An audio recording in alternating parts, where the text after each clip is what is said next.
नाज़िम, मीरवा घोरचानी में बरसातनि जी अकथी बावजूद नालन की सफ़ाई न थी सघी। वधीक तफ़सील ॾिसूं था अरशद रुस्तानी जी रिपोर्ट। मीरवा घोरचानी में जो है असां सफ़ाई जे सूरत हाल के हवाले से मौजूद आहियूं ऐं असांजे जेके बैक साइड तव्हां ॾिसी सघो था सिमनालो आहे जंहिंजी अञा ताईं का सफ़ाई कोन थी आहे। इन खां अलावा असां शहर में मुख़्तलिफ़ इलाक़नि जो विज़िट करूं था, उते जेके माण्हू आहिनि उन्हनि खां ॻाल्हि ॿोल करूं था त उते शहर जी सफ़ाई थी आहे या कोन थी आहे ऐं माण्हू जेके आहिनि उते छा था। हिते असांखे को सहूलियत न आहे। गटर नालियूं असां भरियूं पियूं पाणी खां, ऐं कल्ह खां बारिश आई आहे, गटर जो पाणी घर में वञे पियो ऐं सहूलियत असांखे का शइ जी कोन्हे हिते।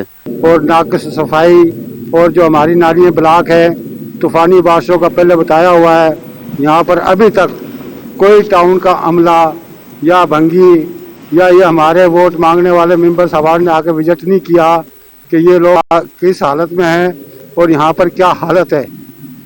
और मैं आप लोगों से रिक्वेस्ट करता हूँ, टाउन ऑफिसर से भी और हमारे बाला क़यादत से भी, कि हमारे मोहल्ले में आके एक दफ़ा विजिट करें। रेन एमरजेंसी भी नाफ़िज़ कई वही है, उनके बावजूद जो गटर नाला आहिनि, सिम नाला आहिनि, सभु जेके आहिनि उहे भरिया पिया आहिनि किचिरे सां। उन्हनि जो इहो मुतालबो हो त टाउन इंतज़ामिया ऐं जेका सूबाई हुकूमत आहे उनखे घुर्जे त इहे जेके सफ़ाई जो जेको आहे कमु फौरी तौर ते करायो वञे। कैमरामैन रोहन कुमार सां गॾु अरशद अली रुस्तमानी, धरती टीवी मीरवा।